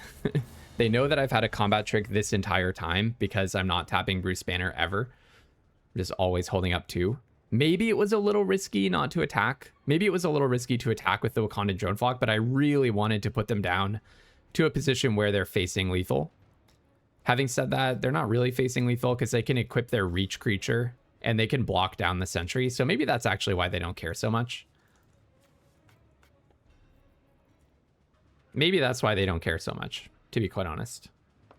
Hawkeye is going to be a 2/10 reach. Oh, or you can make this... what do you want to have your reach creature survive blocking? They're really playing like they have good removal for my stuff. Because you would want to equip this onto the reach creature, make it a 2/10 and be able to block the Sentry, right? So they must have removal for the Sentry here. But even if they do... No, if they have removal for the Sentry, it's over. But what could be the 2-mana removal? Yeah, confusing. Oh, if you kill Bruce, I'm sorry, Bruce, but he's gone. Yeah, no, Bruce is no longer the game plan for me. And in fact, they just tap down their reach blocker. So, oh, they do have lifelink. Yeah, that's a good point. They do have lifelink. Well, let's just block with the Patriot. And just block with that guy. Yeah, lifelink is a good point. I actually didn't think about lifelink. Oh, actually, Synthoids is kind of good. So first, let's see what we're going to draw, I guess. But it's nice to have a blocker. Super Villain Lockup. Okay, that's really good. So now the thing is, I don't know. I actually feel like maybe I do just spend Take Up the Shield to get HP. Okay, so, okay, let's go in the tank here. So the idea behind spending Take Up the Shield to get HP is if they can just deal 6 to me somehow. They can definitely deal 2 off of Hawkeye. Have I seen 4 damage to any target? I know there's 4 damage to target creature. There's Mjolnir. If they tap Hawkeye, they probably have to attack, which means I get an opportunity to Take Up the Shield. So I'm going to go with 2 attacks here. I think that's safe in like the vast majority of cases. The way they played that was very much like they were okay with some of these things happening. They didn't need to block and they wanted to get like exactly the 2 damage in. Okay, so they can make this fly and then they have 2 blockers for next turn. Yeah, that's a little annoying, huh? So you can give it Flying Vigilance and Indestructible. Okay. Okay. I see, Super Adaptoid. Okay, then. So this game has some legs yet. Darn, maybe I should have saved Bruce Banner, huh? Because drawing a bunch of cards would have been pretty good. I don't know. I just thought that, like, if I have the Sentry, I'm probably okay. But now what they can do is re-equip the shield onto Hawkeye. And then they can just block in perpetuity. Super Adaptoid can block the drone flock, and it's indestructible, so it survives. Hawkeye can block the Sentry. Hopefully, eventually, though, they're tempted to tap Hawkeye in order to get their 2 damage on me. That's what I'm hopeful of. Yeah, I just think the Sentry is so risky. It's such a risky card to play. You need to like be completely certain that you have ways of dealing with the Void if this thing gets dealt with somehow. And they did, but... Okay, I would love it if their Spider-Woman would get tapped. That would be a dream. But I dare not. I dare not imagine. Okay, go to my turn. Yeah, unfortunately, there's nothing to do really, is there? Dang, maybe I should have saved Bruce Banner. Maybe that was like a very subtle mistake to not save Bruce. Yeah, actually, maybe I should have just saved Bruce Banner. Okay. I mean, I actually don't have anything to do here. This is so funny. But if I can get rid of any of their creatures at any point, I actually shrink Super Adaptoid so that attacking with the drone flock doesn't necessarily cause it to die. This thing also has Vigilance, which is a little annoying. If they play a lifelinker, they're going to start getting their HP back as well. I would love it if they would tap Hawkeye. Oh, dear. So when you first cast a spell, whenever you cast a spell that targets a creature you control, can deal its power to any other target. Okay. Well, but you need to cast a spell that targets a creature you control. All right. Well, go to my turn. None of your stuff is ever tapping, I guess. Panther Pounce, you say. +1 and flying and untap it. Is this lethal? It looks like lethal. So this cannot untap. But I can give AIM Synthoids flying and attack. Just going to double, triple, quintuple check that. Yeah, flying is so good in this format. So I'm going to investigate. Synthoids gains flying. You have 1 flying blocker and 1 reach blocker. Attack, attack, attack. You don't have lifelink on anything. All right. Looks like game. Unless I'm missing something. Flying is just so good in this set. It's like ridiculous. All right, you know what? Another win for Secret Invasion. Maybe it's fine and sealed. I think our opponent has disconnected from the game. Panther Pounce, I guess, was too much of a feels bad. Or maybe it was me stealing the sentry that was the feels bad. All right. We got them? Sure, that was fun. You know what? We clawed our way up to 5 wins with not my favorite pool ever. If we get one more win, I actually get all of my gems back. That would be really nice. So definitely going to be trying hard in this game. All right. I mean, this looks pretty good. This looks pretty good. Yeah. I'm liking the assertive Azorius deck, although I think maybe my Dimir deck was my best deck. I think. I'm not sure. I mean, Bruce Banner is just so good. That card is just so good. I like how I had Take Up the Shield for all of last game. It just never felt like the right moment to play it. In retrospect, I guess it was playing a little chicken not to save the Bruce, but you know what? If they had had a really strong removal for my 6/6 flyer, then I would have been really happy that I saved that Bruce Banner. So I think I hold on to Bruce right now, maybe. So I'm definitely going to attack because this thing has prowess, so I'm not going to be blocking that. And I'm happy to trade it off. The thing is, do I just hold on to Bruce? Because I'm not going to be activating him next turn anyways.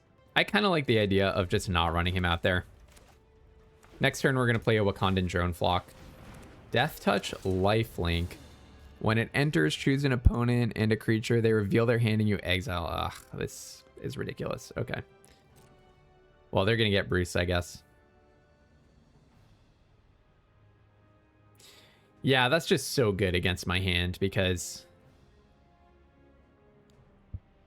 it definitely invalidates Panther Pounce. So right now I'm just gonna cycle Panther Pounce for 3 mana. And then it makes it possible for them to plan around Secret Invasion. So I think I want to use Secret Invasion on something that's not very important.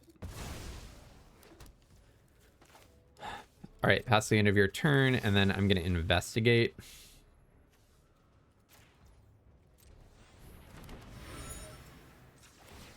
And then I'll crack this. All right. Atlantean Cavalry, you say. All right, well, I'm just going to go ahead. Now my hand is mostly a mystery to them, so feeling pretty good about that. Do I want another Drone Flock next turn? It's not so bad. It's not good either. Kind of feels fine. Am I going to want to land after that? I guess I could give myself the opportunity. Well, there will be more lands, so I think drawing another 4-drop and playing it is fine. As much as having more lands would be good, I suppose. I don't have like any action in my hand, so. Shield Spy Kit. Okay, repeatable scry, you say. I mean, obviously I would trade with Cloak and Dagger, though. This thing has Death Touch and Lifelink. Okay, another Shield Spy Kit. Well, hey, I'm going to have some double blocks. Oh, they can double equip and double scry. Yeah, that's pretty annoying. I mean, do I just steal their Cloak and Dagger at this point? What happens? Do I get Bruce Banner back? Okay, let me read this carefully. So, choose an opponent. They reveal their hand. You may exile until it leaves the battlefield. And then... But then when it re-enters, they would get to re-exile something. But whatever they exile would not be as good as Bruce Banner. This exiles the creature. Okay, I'm pretty sure this works. Let's try it out in low stakes sealed at least. But I'm pretty sure this works. So let me go ahead and make this a copy of that by exiling your Cloak and Dagger. I'm not going to get the enters trigger, but the fact that they just went really tall makes me feel like I would like to get rid of that thing, because it seems like they probably don't have that many creatures. Let's go to attacks. I'll get 2 life and hit you for 2, and then I'll go ahead and play Bruce. It just seems like maybe they don't have a lot of creatures is why I did that. And also, they don't have a lot of mana, so killing my Cloak and Dagger is probably hard for them. Yeah, so that's hitting Bruce, not hitting Cloak and Dagger. I think that's probably good for me. All right, I'll just go in with this. Yeah, that double Shield Spy Kit play just made me really feel like they didn't have a lot going on. Now, maybe I'm supposed to hold up We Say Thee Nay here. It just feels so slow to do that. Well, holding up We Say Thee Nay and Spider-Man is pretty good, because worst case scenario, I can just play Spider-Man. So this way, I can pretty much protect my card no matter what happens. Yeah, that probably means that they don't have removal. So let's just go ahead and play Spider-Man. They could have exile target creature in response, in which case, good job to them. They successfully mind-gamed me out. Or -2, I guess. I'm just not that concerned about that. I'm just honestly not that concerned if they're able to remove this. I was pretty much expecting that they could remove this anyways. I really don't have that much that's good in my hand. That's whatever. I'm not super concerned about that. I don't know how all the mega mind games actually work out there. It could be that I was supposed to just not do anything, but then if I just played Wakandan Drone Flock, they would have been able to do that anyways. So I'm pretty sure this just puts me like 1 tempo ahead of where I would be anyways. They would have managed this line no matter what. The double Shield Spy Kit is annoying because it makes every creature dangerous. I feel like if I were them, I probably would not have done that. I probably would have just taken the creature that's in play, because now I can play this and just organize a double block. Hold up a counter that makes their life annoying.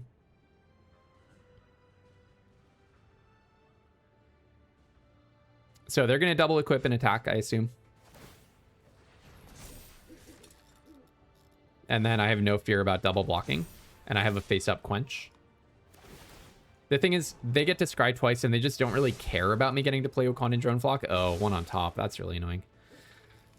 That is really annoying, though. I got to admit. So they do get to kill both of my creatures, and they just put probably a land on top. But hey, you know what? I get my Drone Flock back. All right, let's be tedious right back at them.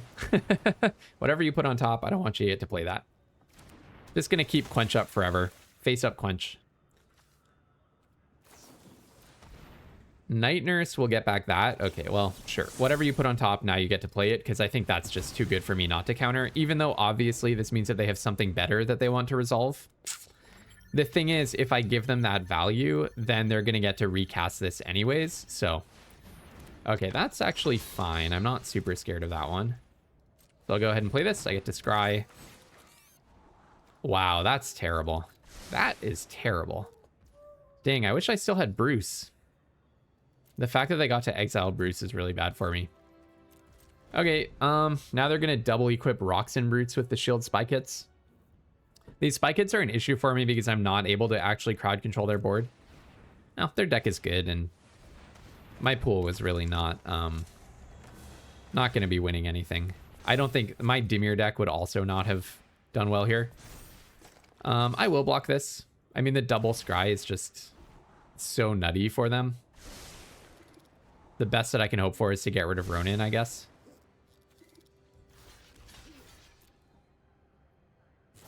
What? Oh, didn't even think about that. All right. GG's. GG's. I'm not going to beat that. I mean, let's take one more look at this pool. I feel like 5 and 3 was a pretty good outcome here. Like, looking at my rares and mythics, I would say I still think Vision Quest is probably basically unplayable.